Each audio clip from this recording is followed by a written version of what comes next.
Eastern Ghats, Pullachiyil, India's first no-wall sharing senior living apartments, lowest maintenance cost. நீங்க நினைச்சு பார்க்க முடியாத life, நீங்க நினைச்சு பார்க்காத விலையில just ₹30 lakhs. நீங்க ஒரு நெருக்கடின்னு வந்தா இப்போ இங்க விஜய்க்கு என்ன சிக்கல் நான் சொல்ல வரேன்னா, ஒற்றை தலைமையா, அது தலைமைங்கிறது ஒற்றை தான். ஆனால் பேசுகிற பேச்சு இருக்குல்ல, நீங்கள் ஒரு ஆதவர்ஜனோ ஒரு புஸ்லியோ நின்று மக்களை சந்தித்து பேசணும். அவ்வளோ நெருக்கடியை சமாளித்தாங்க. அது மிகப்பெரிய நெருக்கடியை உலகம் சுற்று வாலிபன் படம் ரிலீஸ் ஆச்சுங்க. ரிலீஸ் ஆகும்போது எம்ஜிஆர் என் ரசிகர்களில் திரையரங்கத்தில் மோதல்களில் ஒரு 18 பேர் உயிரிழந்தார்கள். ஓகே, திமுக தான் கூட மோதல். அப்போ அந்த 18 பேர் உயிரிழந்ததை மீறி தான் கட்சி வளர்ந்துச்சு. விஜய் உடைய வாக்குகளும் சேரும்போது அதிமுக வெற்றி பெற்றோம். என்ன வெற்றி பெறதுக்கான வாய்ப்பு அதிகமாக இருந்தாலும் விஜய் இருக்கும் கன்சாலிடேட். மக்கள் பாங்க கட்டாயம் இந்த கூட்டணி தேர்தல் நடக்க முன்னாடியே முடிவு பண்ணிடுவான். எடப்பாடி இதை விரும்புகிறார். 2011 எப்படி விஜயகாந்தும் பிரசிடண்ட் அம்மா அவர்கள் ஒன்றா நின்று தேர்தலை சந்தித்து திமுகவை எதிர்க்கட்சியாக கூட வரவிடலை. அப்போ அப்படி ஒரு நிலை வந்துடும் தான் இப்போ பயப்படுறார். திமுக பயப்படுறது என்னன்னா, நம்ம ஒரு ஆளுங்கட்சிங்க எதிர்கட்சிங்கிறது இல்லை, 3ஆவது இடத்தை தள்ளிட்டோம்னா என்ன ஆகுறது?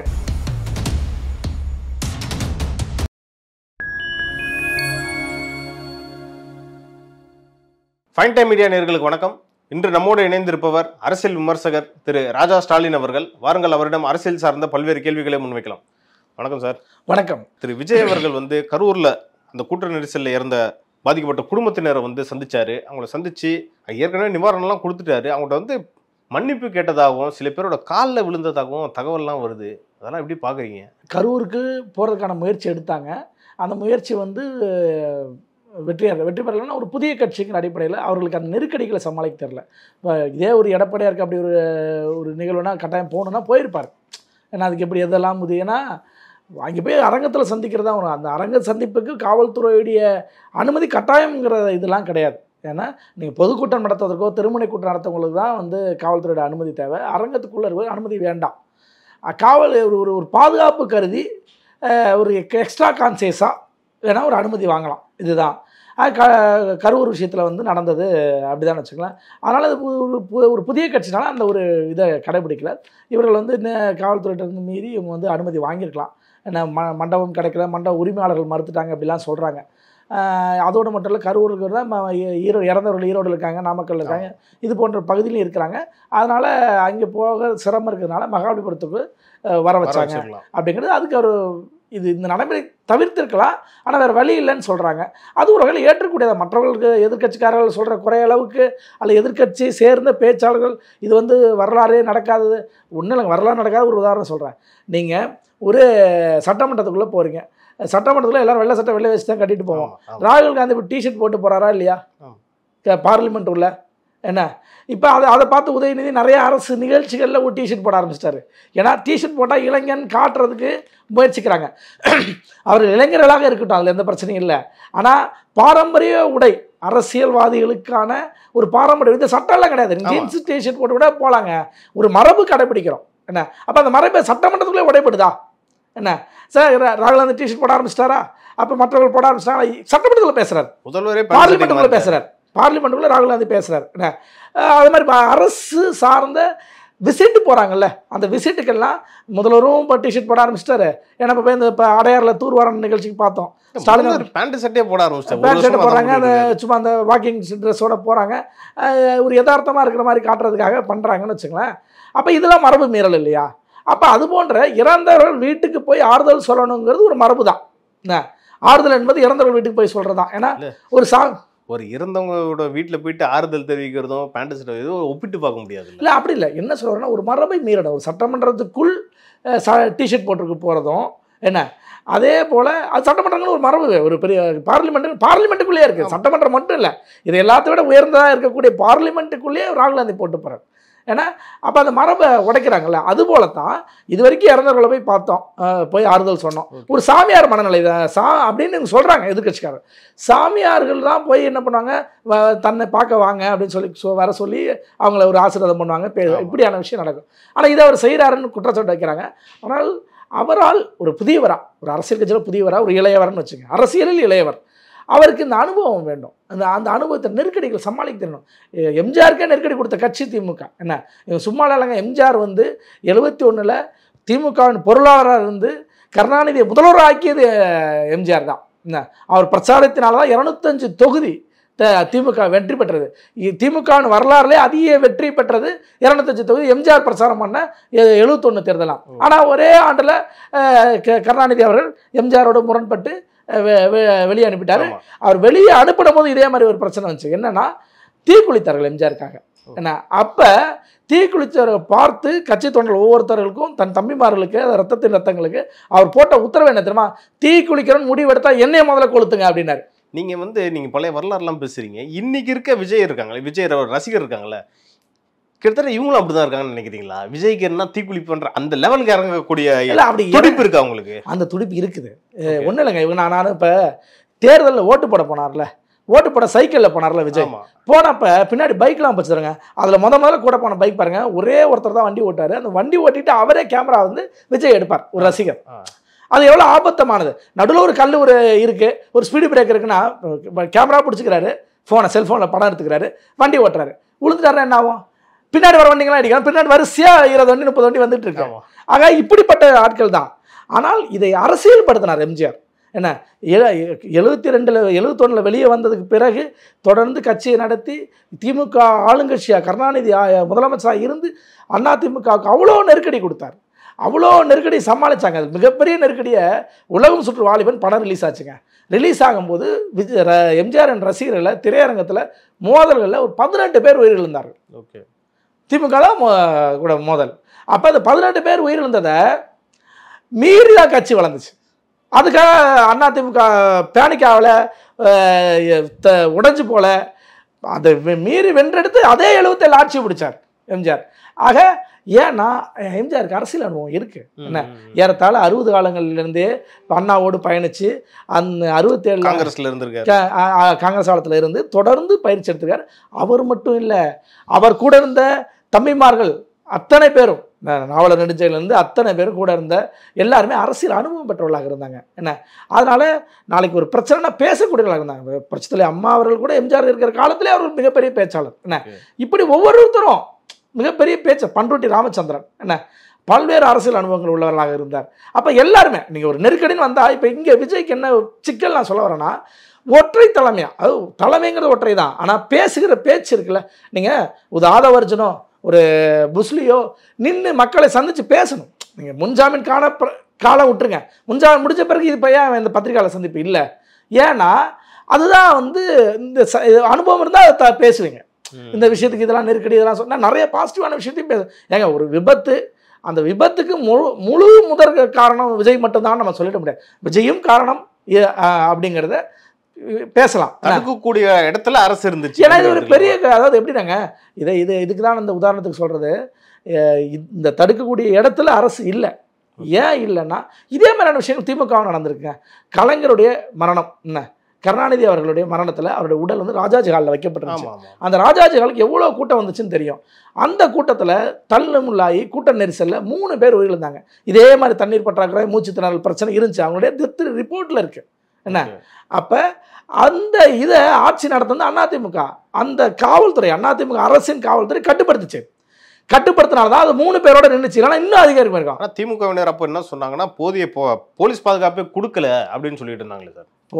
அதாவது அந்த 3 பேரோட டெத்து அதிமுக மேலே பழி போடலான்னு அதை சொன்னாங்க. ஆனால் இவர்கள் ஆட்சி ஏர்மேன் ஷோவில் 5 பேர்கிட்ட இறந்தாங்களே, அது என்ன முடிஞ்சு போச்சு. முடிஞ்சு போய் வெளியே வரும்போது, அதாவது ஏர்மேன் ஷோ முடிஞ்சு வெளியே வரும்போது ஆன கூட்ட நெரிசல்ல. அப்போ இவங்க அதே குடும்பம் அங்கே இருந்தாங்க. இவங்க மொத்த குடும்பம் ஸ்டாலின், உதயநிதி போன்ற அனைவரும் அங்கே தான் இருந்தாங்க. ஆனால் அவங்க கிளம்பி போயிட்டாங்களே. என்ன எப்படி நீங்கள் விஜய் மேலே நீ கிளம்பி போயிட்டாங்கன்னு குற்றச்சாட்டு வச்சா அன்னைக்கு நீங்களும் கிளம்பி தான் போனீங்க. என்ன ஆக எப்படி நாங்கள் இந்த அனுபவமெல்லாம் விஜயுடைய கட்சியில் பேச மாட்டேங்கிறாங்க. ஏன்னா எல்லாமே புதியவர்களாக இருப்பதனால பேசுவதற்கு அஞ்சுகிறாங்க. அது இப்போ நான் அதிகாரப்பூர்வமாக பேசுகிற ஆட்கள் இல்லை. என்ன கொள்கை பருவத்தில் ராஜ்மோகன் இருக்காரு, இந்த விஷயத்த சொன்னால் என்ன தெரியாதனால அவங்களாம் தெரியும், ஆனால் சொன்னால் என்ன ரியாக்ஷன் வரும்னு பயப்படுறாங்க. கட்சிக்குள்ளேயே பல்வேறு சலசலப்பு இந்த மாதிரி பிரச்சனை இருக்குன்னு நினைக்கிறாங்களோ? பேசுனா வந்து வேற எங்கன்னா ஏதாவது பிரச்சனை கிளம்பிடும். இல்லை யாராவது ஒரு வார்த்தை சொல்லிட்டா எப்படி அதை கையாளுறதுன்னு தெரியாமல் பயப்படுறாங்க.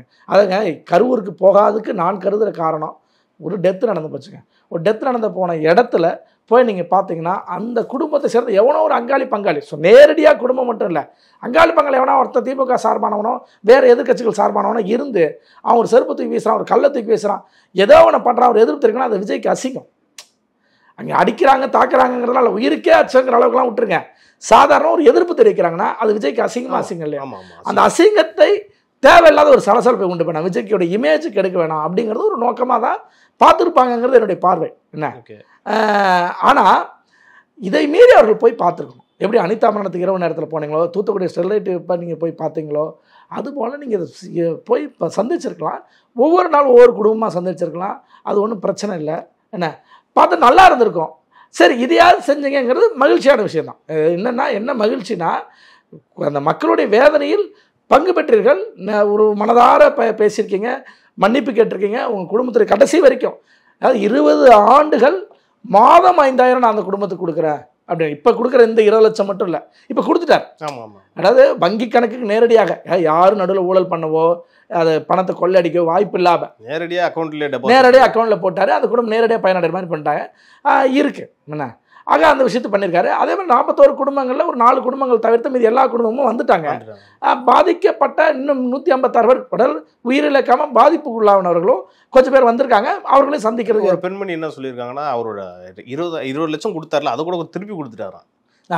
கொடுத்துருக்காங்க. இன்னொரு விஷயம் என்ன சொல்றாங்கன்னா, விஜய் அவர்கள் வந்து எங்களை நேரில் வந்து பார்க்கணும், அவங்க தான் எங்களை வந்து ஆறுதல் தெரிவிக்கணுன்ற மாதிரி அந்த பெண்மணி சொல்லியிருக்காங்க. இல்லை, அந்த ஒரு மைனாரிட்டியாக இருக்கிறவங்க ஒரு மைனாரிட்டினா மொத்தம் 41 பேரில் 5 குடும்பம் தான். அது திமுக சார்பாக திமுக நலமிருமிகளாக இருக்கலாம்.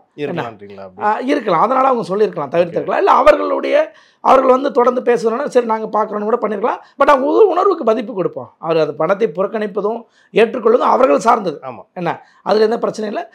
ஆனால் பெரும்பான்மையாக எப்படி இருக்குங்கிறது தான். ஒரு 80% 90% பேர் அதை ஏற்றுக்கிட்டாங்க, அது சரிங்கிறாங்க. அதே போல் இவங்க வந்து இந்த கரூர் சம்பவத்துக்கு பிறகு விஜயோடைய அரசியலை ஒழிச்சிடலான்னு பார்த்தாங்க. இப்படி ஒரு சம்பவம் நடந்துருச்சு, இது ஒரு யதார்த்தமாக நடந்தது தான். ஆனால் நடந்த விஷயத்தை, கவனக்குறைவாக நடந்த விஷயத்தை எப்படி கையாண்டாங்கிறது இருக்குல்ல. ஏன்னா அப்போ இதை வச்சே விஜய் ஒழிச்சிடலான்னு எதிர்கட்சிகள் முடிவு பண்ணாங்க இல்லையா? எதிர்கட்சினா திமுக தான். என்ன ஏன்னா அண்ணா திமுக அதுக்கு ஆதரவாக தான் கரம் கொடுத்து அவர்கள் தோளோடு தோளாக நின்றாங்க. சிபிஐ விசாரணை வேணும் அப்படின்னு கேட்டது அவங்க தான். அதிமுக தான் கேட்டுச்சு, பாஜக தான் கேட்டுச்சு, நயனா நாகேந்திரன் வெளிப்படையாக கேட்டார். என்ன தாவேகா கேட்கவே இல்லையா சிபிஐ விசாரணை வேணும்ட்டு? தாவேகா ஏற்கனவே நிறைய விஷயங்கள் அப்படி சொன்னதுனால கூட கேட்காம இருந்தலாம். அஜித் மரணத்தில் சிபிஐயை வந்து அவங்க விமர்சித்தாங்க. ஆனால் என்னென்ன சொல்லணும்னா, ஒரு அனைத்து ஸ்தாபனங்களையுமே நீங்கள் தவறுன்னு காவல்துறைனா தப்பாக தான் இருப்பாங்க. எத்தனையோ காவல்துறையில் நீங்கள் லாக்அப் டெத்தே இருந்தால் அந்த லாக்அப் டெத் இருக்கிற விஷயம் வெளியே எங்கேருந்து வருது? அதே காவல்துறை சேர்ந்தவங்களாம் வெளியே கொண்டு வராங்க. விசாரணை நடந்தால் திருப்பி சிபிஐ விசாரணை ஏதாவது ஒன்று நடந்தால் அந்த லாக்அப் டெத்தை வெளியே கொண்டு அதே காவல்துறை அதிகாரிகள் தான். ஏதாவது நல்ல காவல்துறை அதிகாரி ஆமாம் எங்கள் துறையில் இப்படி தப்பு நடந்துச்சு, அந்த தப்பு நடந்தவரை நாங்கள் தண்டிக்கணும் என்ன அப்படின்னு சொல்கிறது என்ன? நம்ம இந்த ஜெய்பீம் படம் நல்லா பார்த்தோம். அந்த ஜெய்பீம் படத்தில் ஒரு கேரக்டர் ராஜாக்கண்ணன் ஒரு கேரக்டர் இருக்குது. அவருடைய உண்மையான இதை வெளிக்கொண்டது காவல்துறை தானே. இப்படி எத்தனையோ உதாரணங்கள் சொல்லலாம், வச்சாத்தில் சொல்லலாம். ஒவ்வொரு சம்பவங்களையும் காவல்துறை நல்லா கையாண்டு பாதிக்கப்பட்ட மக்களுக்கு நீதி வாங்கி கொடுத்ததெல்லாம் இருக்குது. ஆக அந்த நம்பிக்கை வந்து விஜய் பேசுனதா இல்லைங்க. அங்கே அவருக்கான தகவல் கொடுக்குற தரவுகள் கொடுக்குற ஆட்கள் இருக்காங்களே, அவர்களுக்கு தெரியணும். ஸோ இதெல்லாம் நம்ம எடுக்கணும். ஏன்னா வெறும் இப்போ இருக்கிற விஷயத்தை மட்டுமே வச்சு ஒவ்வொன்றையும் பார்க்கக்கூடாதுங்க. எல்லாத்துக்குமே முன்னாடி நாம் வந்து எல்லாத்துலேயுமே ஒன் அண்ட் ஒன்லி பீஸ் கிடையாதுங்க. இவங்க எல்லாருமே ஒன் அண்ட் ஒன்லி பீஸ்ன்னு நினச்சிக்கிறாங்க. எல்லா போராட்டங்களுக்கும் நம்மளுக்கு முன்னாடி நடந்திருக்கும், நம்மளுக்கு பின்னாடி நடக்கும், நம்ம இப்போ அந்த போராட்டத்தை முன்னெடுக்கிறோம், அவ்வளோதான். இப்படிங்கிற பார்வை வந்து இருந்தால் இந்த சிக்கலை வந்து தவிர்த்துக்கலாம். நீங்கள் சொன்னீங்க, அதாவது எம்ஜிஆர் அவர்களுக்கும் வந்து திமுக வந்து பல்வேறு நெருக்கடி கொடுத்துச்சுன்ட்டு, இப்போ வந்து விஜய்க்கும் கொடுக்குதுன்னு சொல்லிட்டீங்க. இப்போ திமுக ஆட்சியில் இருந்தாலே யாராவது புதுசாக ஒரு கட்சியோ அவங்களுக்கு ஒரு செல்வாக்கு இருந்தால் திமுக வந்து தொடர்ந்து நெருக்கடி கொடுக்குன்னு தான் சொல்கிறீங்க. திமுக எப்படிப்பட்ட கட்சின்னா, நீங்கள் வந்து தலைமையே தாக்கினா கூட நம்ம வாழணும்னு நினச்சா அந்த தலைமையை அந்த எதிர்த்த நபரையே கூட்டு வந்து கட்சியில் சேர்த்துருவாங்க. ஒன்று என்ன, இப்படியான ஒரு கட்சி அல்லது அவர்கள் வந்து அரசியல் அதிகாரம் இல்லாத இடத்துக்கு கொண்டு போய் நிறுத்திடுவாங்க. வைகோவுக்கு அதான் நிலைமை. ஸ்டாலினை எதிர்த்து வெளியே வந்தவர், ஆனால் அவர் என்ன ஆக்கினாங்க, அவர் கட்சியிலேருந்து நாஞ்சில் சம்பத்துலேருந்து எல்ஜிலேருந்து செஞ்சியார் உட்பட இன்னைக்கு மல்லை சத்யா உட்பட இப்படி எல்லாரையுமே வெளியே வெளியே வந்துட்டாங்க கட்சி. திமுகனாலே அது சுயநலம் சார்ந்தது தான். ஆமாம், இது வந்து பாசிட்டிவாக நடந்த விஷயத்த சொல்கிறேன். அதாவது எப்படி கட்சியை உடைச்சி பண்ணது என்ன. இன்னொன்று, கட்சியில் இருந்து நபர்களை எடுத்து அவர்களை அமைச்சராக்கியது. சேகர் பாபு, PK சேகர் பாபு என்ன பண்ணார், சட்டமன்றத்துக்குள் கருணாநிதி அவர்களை தாக்க போனார். ஒரு தாக்க போனவரையே கொண்டு வந்து மீண்டும் வந்து கட்சியில் அதாவது தன் கட்சியில் சேர்த்து திமுகவில் சேர்த்து எம்எல்ஏ ஆக்கி அமைச்சராக்கி அழகு பார்த்தார் ஸ்டாலின். அப்போ தன் தந்தையை தாக்க போனவர். ஏன்னா வட சென்னையில் அதிமுக கோட்டையாக இருந்தது. ஜெயக்குமார் பலம் வாய்ந்து நின்னா ஜெயிப்பார். ராயபுரம் தொகுதியில் மதுசூதன் பலம் வாய்ந்தவராக இருந்தார். வெற்றிவேல், பெரம்பலூர் வெற்றிவேல் வெற்றி பெறுவார். என்ன அதை சேகர் பாபு அவர்கள். இப்போ இதிலிருந்து ஒருத்தரை உருவனா அப்போ அங்கே செல்வாக்கு வருதா? அதுதான் அவங்க பண்ணாங்க. அதனால தான் ஒரு வட சென்னையில் அரசியல் செய்வதற்காக தான் திமுக அவரை வெளியே எடுத்து அமைச்சராக்கி இன்றைக்கி வட சென்னையில் அரசியல் பண்ணுற எடுத்துப்பாங்க. காலம் அது சொன்ன வயதானலாம் அவரும் இறந்துட்டார். இப்போ கொரோனாவில் வெற்றிவேலர்களும் இறந்துட்டார். இப்போ ஜெயக்குமார் என்கிற ஒரு பெரிய தலைவர் மட்டும்தான் அந்த பகுதியில் இருக்கிறார். அப்போ ஒரு ஆப்போசிஷன் ஈக்குவல் ஆகிற இடத்த செஞ்சுட்டாரா? அப்போ இதுதான் வந்து திமுகவுடைய அரசியலை தவிர அவர்கள் வந்து முன்னாடி இது நடந்துச்சு எந்த பாதிப்பும். நீங்க ஜெயிக்கணும்னா என்ன வேணாலும் செய்வாங்க. திமுக சொந்த செல்வாக்கே இல்லைன்றீங்களா? இல்ல, இன்னைக்கு இருக்க திமுக அமைச்சரால 7 பேருக்கு மேல முன்னாள் அதிமுக சேர்ந்தவங்க. KKSSRல இருந்து செந்தில் பாலாஜி உட்பட என்ன ஏவா வேலை எங்க இருந்து வந்தவரு? இப்ப இப்படிதான் இதான் துரைமுருகன் சொல்றாரு. அடிக்கடி அவர் கிண்டல் பண்ணிட்டே இருக்காரு. என்ன சொல்றாரு, எங்களுக்கு என்னைக்குமே நிரந்தரமான தொண்டர்னா திமுக காரர்கள் தான், மற்றவர்கள்லாம் வெளியிலேருந்து வந்தவங்க, அவங்களும் மோசமான அந்த வார்த்தையில் பேசுகிறாரு. அது மட்டும் இல்லாமல் எங்களுக்கு என்றைக்குமே கூட்டணி கட்சியாகவும் இந்தியன் யூனியன் முஸ்லீம் லீக் மட்டும்தான், மீதியெல்லாம் எப்போ வேணாலும் வருவோம், அடுத்த தேர்தலுக்கு இருக்க மாட்டான்னு வேறு சொல்கிறார் துரைமுருகன் சொல்கிறார். ஆக இப்படி தான் வந்து பார்க்க வேண்டியது இருக்குது. ஆக திமுக எதையாவது செய்து அதிகாரத்தில் கையில் வச்சுக்கணும்னு நினைக்கிறாங்க. இதுக்கு புதுசாக வர விஜய் வந்து அதிமுகவோடு சேர்ந்துட்டா வெற்றி வாய்ப்பு உறுதி. இதுதான் முன்னாள் அமைச்சர் ராஜேந்திர பாலாஜியும் சொல்றாரு. அதாவது தாவேகா வந்து அதிமுக கூட்டணி வச்சா 220 தொகுதி, இல்லைன்னா நாங்கள் 180 தொகுதியில் ஜெயிப்போம் அப்படின்றாரு. அவ்வளோ கான்ஃபிடென்ட்டா சொல்றாரு. எப்படி அது? அதாவதுங்க, அதிமுக 1,54,00,000 தனி பெரும்பான்மை அந்த கட்சி ஓட்டு வாங்குச்சு. கூட்டணியின் சேர்த்து 1,84,00,000 ஓட்டு வாங்குச்சு. பிஜேபி இருந்தார்கள் கூட, பாமக இருந்தாங்க. அப்போ வாக்கு ஒரு 25 லட்சம் கிட்ட தான் கூட்டணியில் குறைஞ்சதுனால ஆட்சி மாறிச்சு. அதிமுக தனிப்பட்ட முறையில் பார்த்தா ஒரு திமுக வாங்கிய ஓட்டு அதிமுக வாங்கிய ஓட்டு தனிப்பட்ட முறையில் பார்த்து கட்சி ஓட்டு கூட்டணி இல்லாமல் 20 லட்சம் வாக்கு தான் வச்சுக்கலாம். அப்போ இதை சரி கட்டுவதற்கு விஜய் தொகுதிக்கு ஒரு 10,000 ஓட்டோ 20,000 ஓட்டோ வந்தால் போதும். விஜய் ரசிகரோட ஓட்டு கன்சாலிடேட்டாக வெற்றி பெறலாம். ஒன்று. அடுத்தது, மக்களையும் நம்ப வைக்கிறது ஒரு பலம் வாய்ந்த கூட்டணி. இப்போ அவங்க பலம் வாய்ந்த கூட்டணி சொல்லிட்டு இருக்காங்க திமுக. அப்போ ஆப்போசிஷனில் நம்ம அதிமுக தனி பெரும்பான்மையாக 2016 நின்று வெற்றி பெற்ற கட்சி தான். என்ன தனிச்சு யாரு கூடயும் கூட்டணி இல்லை. இந்த 50 ஆண்டு காலத்தில் யாரு கூடயும் கூட்டணி இல்லாமல் அம்மா அவர்கள் தலைமையில் 2016 நின்னாங்க, வெற்றி பெற்றாங்க, தனிப்பெரும்பான்மை ஆட்சியும் அமைச்சாங்க. 134 என்ன அப்புறம் 11 ஆட்சியிலிருந்து மீண்டும் தொடர்ந்து ஆட்சிக்கு வந்த போது இருக்கு. திமுக ஒருமுறை கூட மீண்டும் ஆட்சிக்கு வந்த வரலாறு கிடையாது. ஆக அதை செஞ்சாங்க. ஆக இப்போ என்ன இருக்கே அண்ணா, அதுக்கப்புறம் கலைஞர் ஆனார்ல, அப்போ எம்ஜிஆரும் கூட தானே. அப்போ அதிமுக இல்லையா? எம்ஜிஆர் திமுக பொருளாளர் இல்லை. என்ன எம்ஜிஆருக்கும் அதில் பங்கு இருக்குல்ல. அதில் அதன் பிறகு சொல்கிறேன், எம்ஜிஆரும் திமுகவும் பிரிந்ததுக்கு பிறகு திமுக உருவாகிய பிறகு அதிமுக தொடர்ந்து ஆண்டிருக்கு, திமுக ஆளலை. அதுதான். ஆக இப்படியான ஒரு சூழலை இருக்கும்போது இதிலிருந்து என்ன எப்படி நம்ம இந்த இதை காப்பாற்றிக்கிறது, கட்சியை கூட்டணியை அப்படின்னு அவங்க பார்க்கும்போது விஜய் உடைய வாக்குகளும் சேரும்போது அதிமுக வெற்றி பெற்றோம். என்ன வெற்றி பெறதுக்கான வாய்ப்பு அதிகமாக இருந்தாலும் விஜய் இருக்கும் கன்சாலிடேட் மக்கள் பாங்க கட்டாயம் இந்த கூட்டணி தேர்தல் நடக்க முன்னாடியே முடிவு பண்ணிடுவான். எடப்பாடி இதை விரும்புகிறாரா? கூட்டணிக்கு விரும்புதானே அவர். அதாவது பகிரங்கமாக இப்போ இல்லைங்க, ஒரு 3 மாதத்துக்கு முன்னாடியே என்ன பேசினார் பொதுக்குழுவில், திமுகவை தவிர பிற கட்சிகளை விமர்சனம் செய்யாதீர்கள் பேசுகிறாங்க. ஒவ்வொருத்தரும் பேசினான், சீமான் உட்பட ஒவ்வொருத்தரும் விமர்சனம் பண்ணிகிட்டே இருந்தாங்க. அது அதிமுக சேர்த்து விஜயே நாமக்கல்ல விமர்சனம் பண்ணாருங்க, இவர் விமர்சனம் பண்ணார்ல. ஆனால் அவர் அதை பற்றி கண்டுக்கல, பேசாதீங்கன்னு தான் சொன்னார். ஆனால் அதே விஜய் கரூர் முடிஞ்சதுக்கு பிறகு அதிமுக ஆதரிக்கிற நிலைக்கு வந்துட்டார். சொன்னார் இந்த மாதிரி கூட்டணிக்கு பிள்ளையா சொல்லி போட்டாச்சு. ஏன்னா அதிமுக கூட்டணி இந்த பரப்புரையெல்லாம் பார்த்தீங்கன்னா தாவேகா கொடி பறக்குது, கன்ஃபார்ம் ஆயிடுச்சுன்ற மாதிரி தான் எடப்பாடி சொல்றாரு. பிஜேபி மிகப்பெரிய திமுக சித்தரிக்குது. என்ன என்ன சொல்லனா, விஜயே பிஜேபியுடைய பி டீம்னு தான் சொல்லிட்டு இருக்கு. இப்போ வரைக்குமே.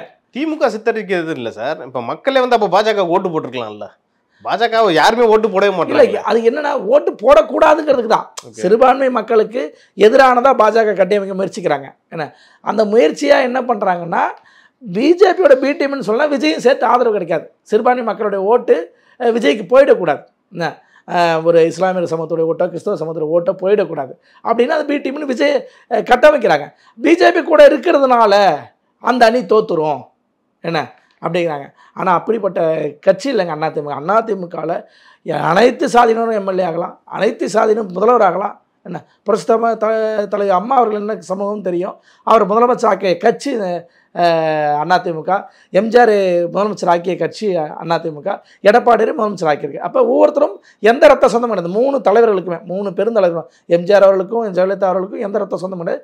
புரட்சி அம்மா அவர்களுக்கும் எடப்பாடியார் அவர்களுக்கும் எந்த ரத்த சொந்தம் கிடையாது ஆக்கியிருக்கு. அதுபோல் ஆட்சியில் இருக்கிற காலகட்டத்தில் எந்த அதிகாரத்திலையும் 3 பேருமே குடும்பத்தை தலையிட்ட விட்டு கிடையாது. எம்ஜிஆர் காலத்தில் யாராவது அவங்க மனைவி தலையிட்டிருக்காங்களா? ஜானகி அம்மா தலையிட்டிருக்காங்களா? புரட்சி தலைவர் அம்மா இருக்கும்போது அவரோட தலையிட்டு தான் சார் 2 கட்சியாக 2 உடஞ்சி. இல்லைங்க, அது இறந்ததுக்கு பிறகு தான். இறந்ததுக்கு பிறகு நான் தலைவர் ஆவேன்னு ஒரு முயற்சி எடுத்தாங்க. அந்த முயற்சி வெற்றி பெறலை. அப்படிங்கும்போது அவர்களே வந்து சரி நீங்கள் தான் சரியான தலைமையாக இருப்பேன்னு சொல்லி அவர்கள் ஜெயலலிதாவே ஒப்படைச்சிட்டாங்க. இப்போ நான் இருக்கேன், நாளைக்கு ஒரு குடும்ப சொத்து போயிருக்கோம், நான் ஏதாவது ஒரு சின்ன முரண்பாடு ஓடுவேன், அதில் அப்புறம் கடைசியில் என் தம்பிக்கிட்டேயோ அண்ணன்கிட்டயோ நான் சமாதானம் ஆகிடு, சரி ஓகே நீ விட்டுட்டு போ, நீ பண்ணிக்க, நம்ம குடும்பம் நல்லா இருந்தால் போதும் அப்படின்றோம் இல்லையா? அதுபோல தான். அப்போ தானே தவிர கட்சியில் இருக்கும்போது அவர்கள் 13 ஆண்டுகள் முதலமைச்சராக இருந்தார். 77லேருந்து அந்த காலகட்டத்தில் 87 வரைக்குமான காலகட்டத்தில் எந்த இடத்துலையுமே ஜானகி அவர்களோட நேரடி தலையீடே கிடையாது, குடும்ப தலையீடு கிடையாது. என்ன அதே போல் பர்சனல் அம்மா அவர்கள் இருக்கும்போது அவர்களுக்கும் அண்ணன் தம்பி உடைய சொந்த ரத்த சொந்தங்கள் இருந்தாங்கல்ல, அவர்கள் யாராவது அரசியலில் தலையிட்டாங்களா? என்ன இப்போ இது ஒன்று. எடப்பாடியார் ஆட்சியில் இருக்கும் போதும் அவருடைய மனைவி பேர் இன்னும் யாருக்கும் தெரியாதுங்க, அவருடைய மகனுடைய பேர் யாருக்கும் தெரியாதுங்க இன்னைக்கு வரைக்கும். ஆனால் திமுகவுக்கு அந்த நிலைமையா? ஆனால் டெண்டர் முறைகேட்டில் அவரோட சம்பந்தி பேர் அடிபட்டுச்சு. அது வந்து அடிபட்டுச்சே தவிர இன்னும் அந்த குற்றம் நிரூபிக்கப்படலை. இப்போ கூட வழக்கு பதிவு பண்ணியிருக்காங்க, பதிவு பண்ணி வச்சுருக்காங்க, அது வழக்கு போயிட்டுருக்கு. இப்போ இதுவே எப்படின்னா 2G நம்ம என்ன சொல்லுவோம், 2Gயில் போனாங்க பேசுனாங்க, அப்புறம் கடைசியில் இல்லைன்ற இப்போ அது அப்பீலில் இருக்குது. என்ன அப்போ அது போல தான் ஒரு வழக்கு பதிவு பண்ணிட்டாங்கனாலே ஒரு ஊழல்வாதி நம்ம முடிவெடுத்துட முடியாது. என்ன அதே சமயத்தில் இவர்களை தாண்டி நீங்கள் சொன்னாலும் அவர் ஒருத்தர் தான் சம்பவத்தை சொல்லலாம், வேறு யாராவது ஒருத்தர். ரெட் ஜெயின் மூவிஸ் எப்படி ஒவ்வொரு தேட்டர்லையும் திரையரங்களையும் ஆக்குபை பண்ணி வச்சுருக்காங்க, அந்த மாதிரி ஏதாவது ஒரு சினிமாவுக்கு நிறுவனம் வச்சுருக்காங்க எடப்பாடியார் குடும்பமும் 4.5 ஆண்டுகள் முதலமைச்சராக இருந்திருக்காங்க. 4.5 ஆண்டுகள் என்னென்ன விஷயம் பண்ணியிருக்கலாம். என்ன அப்போ அது பண்ணாரா? ஆக இப்படி ஜனரஞ்சிதமாக ஜனநாயகத்துவத்தோடு நடக்கிற ஒரு கட்சி அப்போ தோழமையோட கூப்பிடுது கூட்டணிக்கு. என்ன அப்போ அதை வர்றதுக்கு சரிங்கிற இடத்துல தான் விஜய் இன்னைக்கு இருக்கார். ஏன்னா அவருக்கு அந்த இன்னைக்கு அந்த யதார்த்தம் புரிஞ்சிருக்கு, கலை யதார்த்தம் புரிஞ்சிருக்கு இந்த இடத்துல. ஏன்னா 2001 திமுக கூட கூட்டணி வச்ச விடுதலை சிறுத்தைகளுக்கு கட்டாயப்படுத்துறாங்க தன் சின்னத்தில் நில்லுன்னு, உதயசூரியன் சின்னத்தில். ஆனால் அதே விடுதலை சிறுத்தைகள் 2014 கூட்டணியில் புரட்சித்தலைவர் அம்மா அவர்கள் சேர்த்து நீங்கள் எங்கள் சின்னத்தில் நிற்கணும்னு அவசியம் இல்லை. ஏன்னா அவருக்கு அதில் ஒரு நல்ல விஷயம் இருக்குது. என்னென்னா இவர் 2001 வெற்றி பெற்றாருங்க, மங்களூர் தொகுதியில் திருமாவளவன் அவர்கள் எம்எல்ஏ ஆகிட்டார்.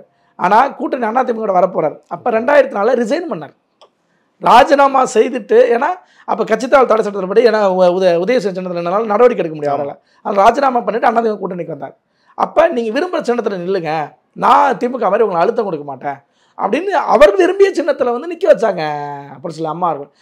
அப்படி தோழமையோட பார்த்தாங்க. நீங்கள் ஏதாவது அண்ணன் இப்போ புரட்சித்தலைவர் அம்மா காலத்துலேருந்து எம்ஜிஆர் காலத்துலேருந்து எது வேணாலும் சொல்லுங்கள், யாராவது கூட்டணிக்குள்ளே கூப்பிட்டு அந்த கட்சிக்கு ஒரே ஒரு நபரை உடைச்சு கூட்ட வரலாறு கூட நமக்கு கிடையாது.